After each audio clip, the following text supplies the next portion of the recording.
നമസ്കാരം. എൻ്റെ പേര് ഷീല റാണി കിടങ്ങൂർ. കേരളത്തിലെ കോട്ടയം ജില്ലയിൽ കിടങ്ങൂർ ഗ്രാമപഞ്ചായത്തിലെ പാലിയേറ്റീവ് കമ്മ്യൂണിറ്റി നഴ്സാണ്. 2000-ലാണ് നേഴ്സിംഗ് രംഗത്തേക്ക് വരുന്നത്.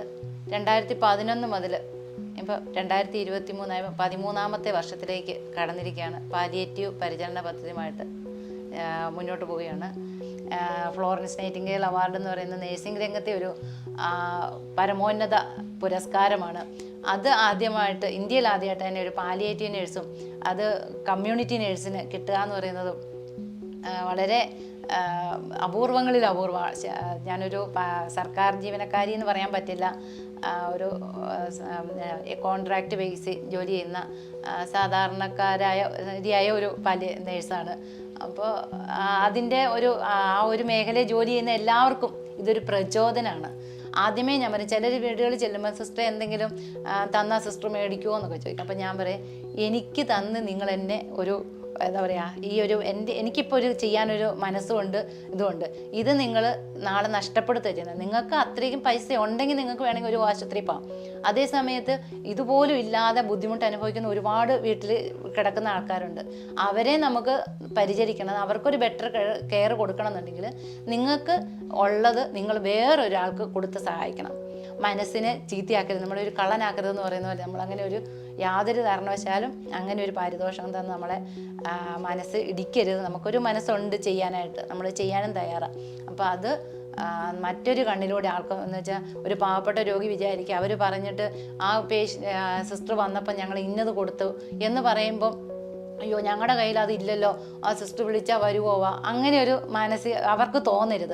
അതുകൊണ്ട് യാതൊരു കാരണവശാലും ഏത് പേഷ്യൻ്റ് വിളിച്ചാലും പൈസ ഉള്ളൊരു പരമാവധി എന്നെ വിളിക്കരുതെന്നാണ് ഞാൻ വിചാരിക്കുന്നത്. എന്ന് വെച്ചാൽ അവർക്കൊരു ഡോക്ടറെ ആണെങ്കിലും വിളിച്ചാൽ, അല്ലെങ്കിൽ അവർ പ്രൈവറ്റായിട്ടേലും ഒരാളെ വിളിച്ച് കെയർ ചെയ്യാനുള്ള അതുണ്ട്. എൻ്റെ ഒരു ദിവസം തുടങ്ങുകയെന്ന് പറഞ്ഞാൽ രാവിലെ ഒരു 8 മണിയാകുമ്പോഴത്തേക്കും ഞാൻ ഇവിടുന്ന് ഇറങ്ങും. അതിനു മുമ്പേ നേരം വെളുക്കുമ്പോൾ തൊട്ട് രാവിലെ തൊട്ട് ഈ മൊബൈലിലേക്ക് കോളുകൾ വരും. ഇന്ന് സിസ്റ്റർ ഇങ്ങോട്ട് വരുമോ, എപ്പോഴാണ് വരുന്നത്, അത് സമയം കൂടെ നമ്മൾ അവരൊക്കെ പറയുന്നത് വെച്ചാൽ അവർക്ക് ഇടയ്ക്ക് എവിടെയെങ്കിലും വഴിയിലേക്കൊക്കെ പോകണമെങ്കിൽ നേഴ്സ് ചെല്ലുന്ന സമയം നോക്കിയൊക്കെ വെക്കാനായിട്ടാണ്. പിന്നെ അവർ എപ്പോഴാണ് വരുന്നതെന്നൂടെ ചോദിക്കും. അത്രയ്ക്കും ചില 1-ാം തീയതികളിൽ ഒരു ദിവസം ഇന്ന് 1-ാം തീയതി ഈ ദിവസം സിസ്റ്റർ വരും, അങ്ങനെ കരുതി വെക്കുന്നവരുണ്ട്.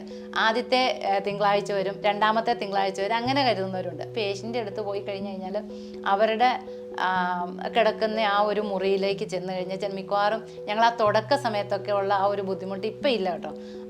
തുടക്ക സമയത്തൊക്കെ നമ്മൾ ഈ രോഗികളെയും മലമൂത്ര വിസർജനമൊക്കെ ചെയ്യുന്നതുകൊണ്ട് എപ്പോഴും വീടിൻ്റെ ഏറ്റവും പിന്നാമ്പുറത്ത് കിടത്തിയിരുന്ന ആ ഒരു അവസ്ഥയിൽ നിന്ന് ഇന്നിപ്പോൾ ഈ 13 വർഷങ്ങൾക്ക് ശേഷം അവരെല്ലാവരും ഇപ്പം വീടിൻ്റെ പ്രധാന മുറിയിലേക്ക് മാറിയിട്ടുണ്ട്.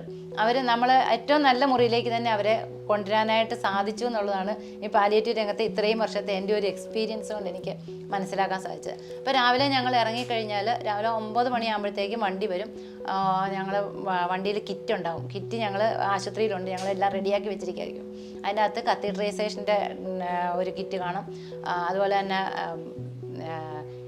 ഡ്രസ്സിങ് മെറ്റീരിയൽ, ഡ്രസ്സിങ്ങിനുള്ള ആവശ്യമുള്ള സാധനങ്ങൾ, പിന്നെ എയർ ബെഡ്, മറ്റേ വണ്ടിക്കകത്ത് കൊള്ളുന്ന വാക്കിംഗ് സ്റ്റിക്ക്, വോക്കർ, ഇങ്ങനെ കുറേ സാധനങ്ങൾ ഞങ്ങൾ അതിനകത്ത് വെക്കും. പിന്നെ ഡയപ്പറിൻ്റെ ഉപയോഗം കുറയ്ക്കാൻ, ഡയപ്പർ കുറച്ച് ഞങ്ങൾ കയ്യിലുണ്ടാവുമെങ്കിലും ഡയപ്പറിൻ്റെ ഉപയോഗം കുറയ്ക്കാൻ വേണ്ടിയിട്ട് ഞങ്ങൾ നമ്മുടെ ഈ ഏരിയയിൽ നിന്ന് പല വീടുകളിൽ നിന്ന് കോട്ടൺ തുണികൾ കളക്ട് ചെയ്തിട്ട് അതും കൂടെ ഞങ്ങൾ ഈ വണ്ടിക്കകത്ത് ശേഖരിച്ച് വെക്കും.